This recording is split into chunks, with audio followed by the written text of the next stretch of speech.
on a dark desert highway. But this wasn't just a song, it was a warning.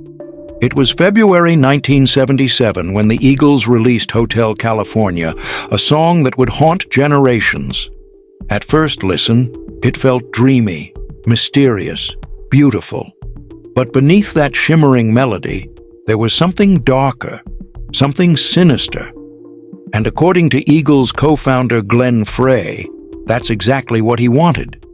He called the lyrics perfect ambiguity, a story designed to trap you in a maze of symbols, illusions, and myths. A song that millions still debate to this day. But what if it's not just a song? What if Hotel California was never meant to be understood, only felt? And what if Don Henley's cryptic interviews and the band's own words reveal a terrifying truth about fame, illusion, and the price of chasing the dream? The demo that sounded like a curse. Before a single lyric was written, guitarist Don Felder shared a mysterious instrumental demo with the band. It had a seductive, hypnotic quality. The moment Glenn Frey heard it, he saw something in his mind.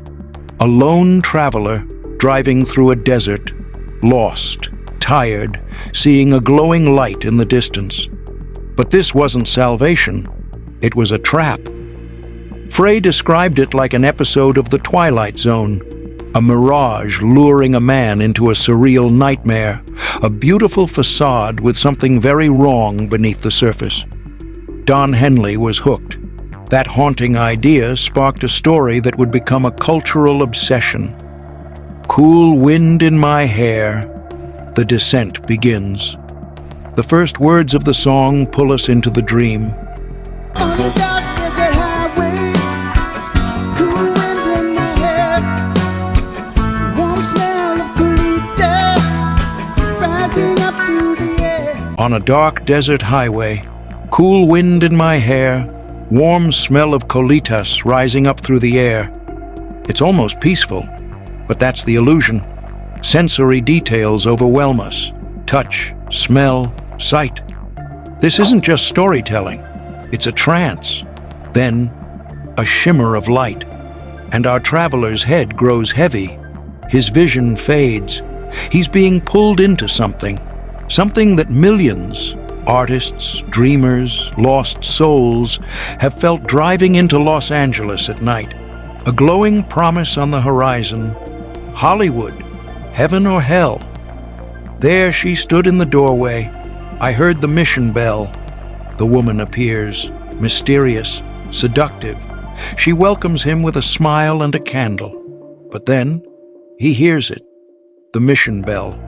To some, it's holy, a symbol of sanctuary.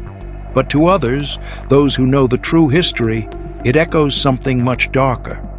In California, those bells mark the old Spanish missions, where colonizers enslaved native people under the guise of religion. To some ears, that bell was salvation. To others, it was the sound of torment.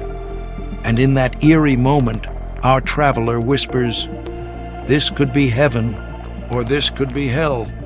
But what he finds next leaves no doubt. Welcome to the Hotel California. Welcome to the Hotel California. But who exactly is doing the welcoming?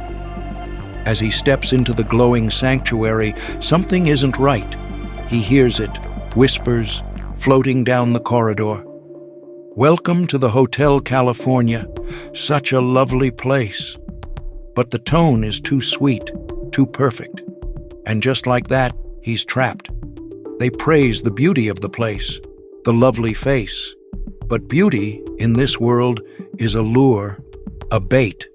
There's always plenty of room, they sing. And that line? That's the first real warning, because the kind of place that's always got room for you is a place that feeds on the innocent. Her mind is Tiffany twisted, the glamour that devours. She's back. The woman who welcomed him, now revealed as more than just a greeter. She's a symbol, a siren of the Los Angeles dream. Her mind is Tiffany twisted. She's got the Mercedes-Benz. She's the kind of woman who haunts Sunset Boulevard, draped in diamonds, smiling for cameras, hiding the emptiness beneath it all. Henley once hinted she represented the gold diggers and groupies they met when fame struck, those who wrapped themselves around musicians like vines around a crumbling mansion. The pretty boys she calls friends. They're not friends, they're escape artists, or prisoners, maybe both. Some dance to remember, some dance to forget. Either they're chasing memories, or they're running from them. And in this endless courtyard of smiles, music, and sweat, no one's ever really free. Bring me my wine, but the spirit is gone. The traveler's thirst grows. He asks the captain for a drink. Please bring me my wine. But the answer, we haven't had that spirit here since 1969. It sounds like a mistake. Wine isn't a spirit after all. But Don Henley was deliberate and angry at critics who missed the point. That line wasn't about alcohol, it was about the death of an era. The spirit of the 60s, peace, love, resistance, was long gone, replaced by decadence, greed, cynicism. Many trace that death to 1969, when the Manson murders shattered the illusion of flower power and innocence. And in Hotel California, that moment is woven in. The drink he craves isn't wine, it's meaning, connection, maybe even salvation. But that spirit is no longer served here. The voices return, but louder now. They're living it up at the Hotel California. The voices echo again, now darker, sharper, more disturbing. They're not just welcoming him anymore, they're taunting him. What a nice surprise. Bring your alibis. Why would you need an alibi? Because everyone here is guilty of something. The hotel is a glittering sanctuary for lost souls, artists, seekers, sinners. And once you step in, it remembers you. But what happens next takes a shocking, almost satanic turn. We are all just prisoners here, and the chains are invisible. The woman, the guide, the temptress, draws him deeper inside. We are all just prisoners here, of our own device. It's a chilling confession. They aren't chained to the walls. There are no guards, no locks, but they're still trapped, because they walked in willingly. Some came chasing fame, others fortune. Others simply wandered in, lost, and by the time they realized what this place really was, it was already too late. The master's chambers, where they feast on the beast. Now the scene shifts. We're taken into the master's chambers, the heart of the hotel, the room no one speaks of. They gathered for the feast, they stab it with their steely knives, but they just can't kill the beast. The words drip with dread. At first glance, it might seem like another drug metaphor. Some say it represents heroin addiction, others, excess. But there's something far older and darker buried here. The master, the beast. In poetry, in religious texts, in ancient lore, both names have long been used to describe Satan himself. And here, they're not just running from him, they're feeding on him. Or maybe they're feeding with him. Either way, the message is clear. This isn't heaven. This is hell dressed in a velvet robe. And the guests? They're not visitors. They're residents. The voices return again, but they've changed. They're living it up at the Hotel California. What a nice surprise. Bring your alibis. The hotel doesn't just welcome. It demands justification. No one here is innocent. Everyone has something to hide. And for those who try to forget, the whispers come back, again and again, in the middle of the night. This place haunts your sleep, because it knows you. It knows what you wanted, and what you gave up to get it. You can check out any time you like, but you'll never be the same again. The final verse is a moment of sheer panic.